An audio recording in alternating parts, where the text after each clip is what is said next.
Hello, everybody. Welcome to this online workshop with me, Liz Fleming, the Efficiency Coach. The 7 steps to writing successful grant applications. Now, thank you for joining me today, whether you're watching it live or on the recording. I hope you enjoy our time together for the next half an hour or so as I take you through my 7 steps to writing successful grant applications.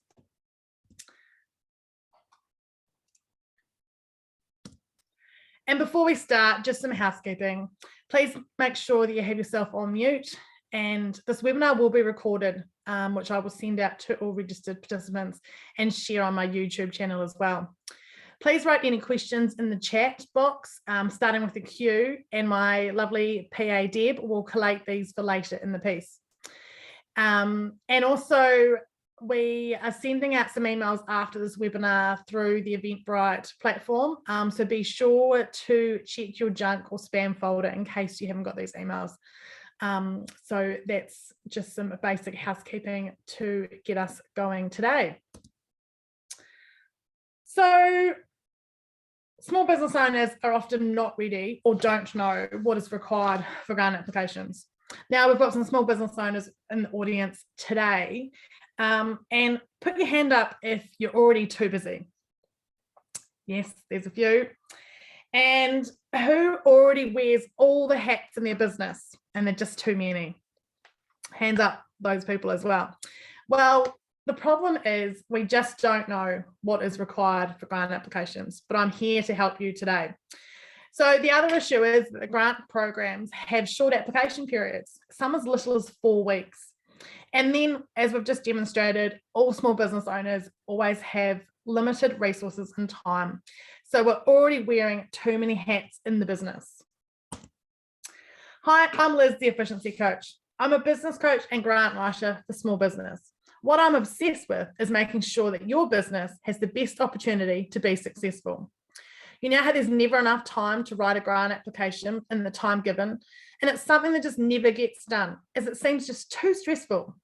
Well, what I do is help you and your business to be ready when a grant program is released so that you have the right tools and information at your fingertips to be able to present your business in the best possible way. Now, this is true. I do love writing grant applications, and I've got extensive experience in managing government grant programs of government agencies. I'm upfront about how strong your project or idea is for each grant program. And if I don't think it's got a good chance of being successful, I won't waste your time, I won't waste my time, and we'll just work on it in a different way or not proceed with the application. And I've also got a 85% success rate in writing grant applications for businesses and community groups. I know the grant terminology, and since starting my business, I've helped over 50 businesses with their grant applications. Now, the first step of my 7 steps to writing successful grant applications. Success. What does success mean to you? It means different things to different people, and it's all in the preparation to get a great result. So when it comes to grant applications, we need to make sure that we get all the information, read the criteria over and over again, and draft your outline at the outset. So basically getting organized, getting everything ready, and then making a start. Now taking all that information, rereading the guidelines, which is really important, and finding someone that can help you that has experience with grant writing. So this doesn't have to be me, but you do need to find someone who has the skills and knowledge to help you through this process. It also helps to create a numbered checklist of all the components you need. So this comes from the criteria, from the application form, and any attachments that your grant requires. So it might be a project plan, might be a budget, and you've got to make sure to check whether you need to use their template or you can create your own, and making sure what information needs to be collected. And also working out who's going to be in your team. So are you going to lead this? Have you got a staff member? Are you going to get an external grant writer? Who's going to be in your team that's going to help you to write this grant application, and have that all important kickoff meeting right from the start. Now, step 3 is really what I love doing. is bringing it all together and making sure that this plan is really detailed with deadlines and working backwards from that all-important submission date. We want to make sure we allocate tasks and actions aligned with people's skills, experience, and time available. We can't put in deadlines here that they're not going to meet because it's going to be too hard to bring it all together last minute. And this also keeps everybody on track throughout the entire process. So we look at how is this project going to happen? What are the steps involved? We're going to allocate those tasks and actions to your team. And also looking at what costs are involved. So what quotes do we need to get? Who do we need to engage with? What suppliers do we need to bring? How do we plan this? Who do we need to get to design that big project that we're, that big, whatever it might be, to get it across the line? Now, collating the supporting documents is a key step that a lot of people miss out on, and they just don't have the understanding of what is required. Some grant applications don't ask extra supporting documentation, and some do. But this is where we will write the letters of support. And this is where it's really important to make sure that you've, as a business owner or a community group, you are working with other people and building those relationships that when you've got a project that's going to benefit them, they're in a good position to write you a letter of support to further support your project. Getting the quotes, same thing. We need to have engaged and created a relationship with these suppliers so that they feel there's value in providing that quote, and bringing them on board with your project early on is a really good step here. I've had clients that we've written the grant application and we've been waiting for quotes, and for some applications, quotes are required. So if we don't have them, we can't submit it. So it's really, really important to get these up front and keep them on track and make it easy for them to provide the quote for the purpose of the grant. Same thing with financial reports. So lucky for you, if we were working together writing our grant applications, I'm a chartered accountant. Financial reports are sometimes required for large monetary grants so that they can check that you've got a sound business, and also sometimes a forward cash flow needs to be prepared, and they stipulate sometimes that it needs to be prepared by your accountant. So that's where we can work together as well throughout the whole process to create those financial reports that are required. And at this step here, collating your supporting documents is getting shit done, bringing everything together, making sure you've got it all, and then you're ready to start the process of actually writing the grant. Now, you might think that step 5 is quite late in the piece to start writing, but trust me, it's much easier to be writing once you've collated everything.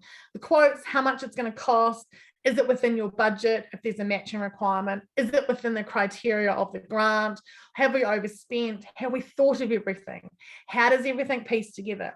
And this links back to being able to address the key criteria, also checking the assessment weightings.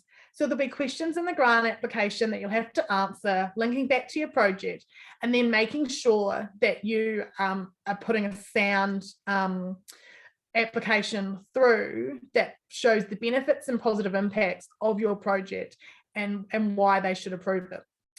The other thing key here is also checking the word or the character limits.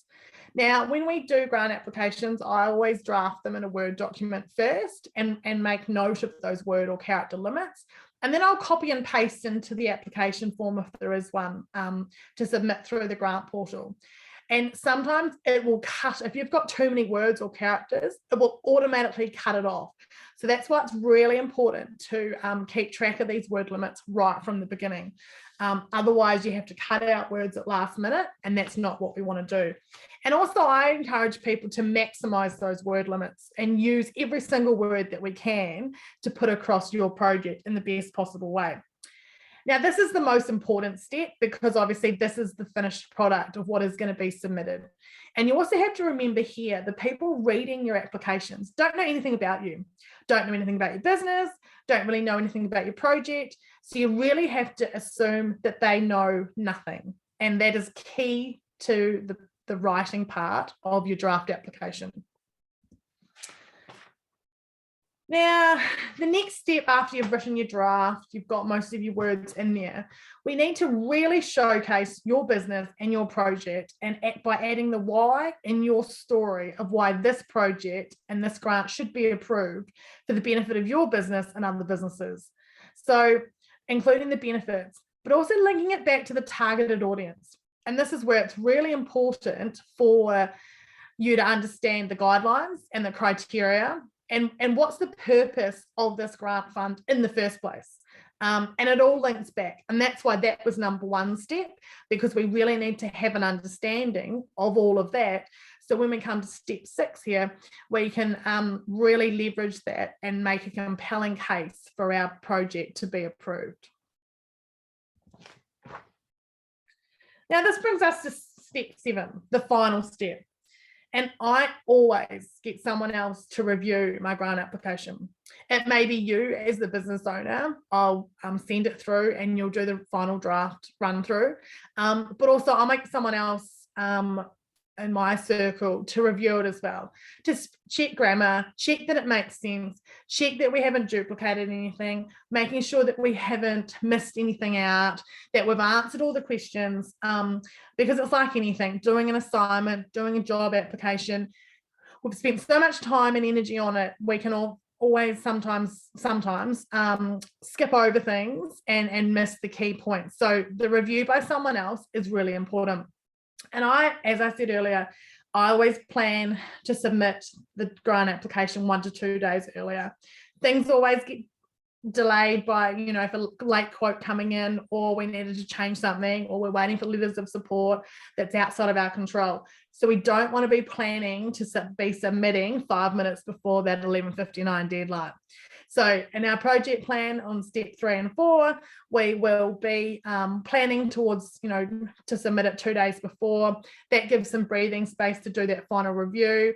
Might have to go to your committee or board of directors, and we can plan that into our program as well. And I always encourage people to celebrate at this step when the application has been submitted, because it's a massive amount of work that we've put into this for the benefit of the business, hoping that it will be approved, but also the process that you've gone through to better understand your business. And it's quite a positive experience to reflect on what you've achieved, what your future goals are, and bringing that all together in your grant application. So celebrating is a really important step here. And then obviously after that, we're waiting. We're playing the waiting game to see if it's going to be approved or not by the funders.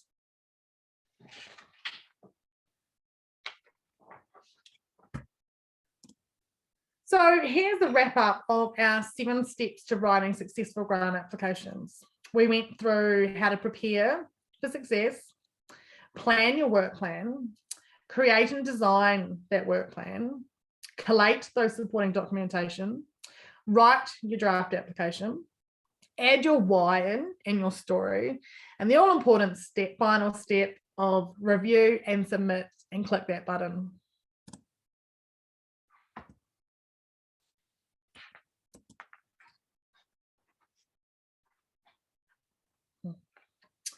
So what have people learned today? Does anyone have any questions for me? The most common questions that I get asked when it comes to grants is, where do I find grants for my business? Now, I'm based in Victoria, Australia, and so these are Australian-based suggestions, but we've got the Grants Hub, we've got Business Victoria and Business Australia. We've also got Grant Guru and Grant Ready. Some of these are paid platforms where you pay a membership or a subscription, and some of them are government portals where you can type in your search and what you're looking for, what type of business you have, and filter on the results. So they're really good resources for that first step of, where do I find grants that are available for my business? And it is a bit of a common misconception that there are lots of grants out there. And yes, we've all gone through COVID and there has been a lot more grants available, but now that's starting to slow down. So we do need to be very targeted about what grants we apply for and what are best for our business. And also remembering that grants the preparation for the grants and the readiness for the grants is an investment in your business, because you might get through the grant process, plan out all the project, and then realize, oh, this doesn't cost as much as I thought it might. And that's a great initiative to then expand and grow your business without having to rely on grants. And are there any grants to help me start a business? This is a common question I get from people who want to start their business. And the simple answer is sadly no. Because if there was, everyone would be starting a business, and the government, it's not really a great return on investment for them. They always want to make sure that they're handing out grants to businesses that have proven to be successful in their own right, and now they're giving them the step up they might need to grow further into the future. And the final question that I'll cover today, somebody has asked, is how are grants assessed? Now, this differs from grant to grant. There's no set guidelines, but quite often in the criteria, the weightings will be shared with you, and then the assessment process may be outlined as well. But this is really tricky, and this is where it's really important to make sure that your project ticks off as many of the criteria as it needs to, and you've included absolutely everything that is required in your grant application, so that they have the best chance of assessing it for a positive outcome. And remember, like I said before, the people assessing the grants know nothing about you.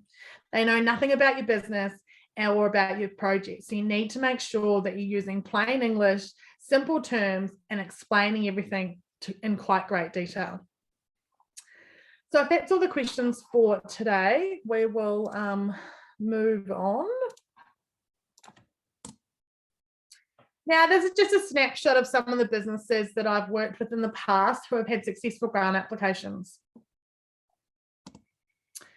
And what are my clients saying? So Adam and Yulia, they loved my approach as a business coach. I was personal, on point, and practical, and they loved working with me, guiding them through the way.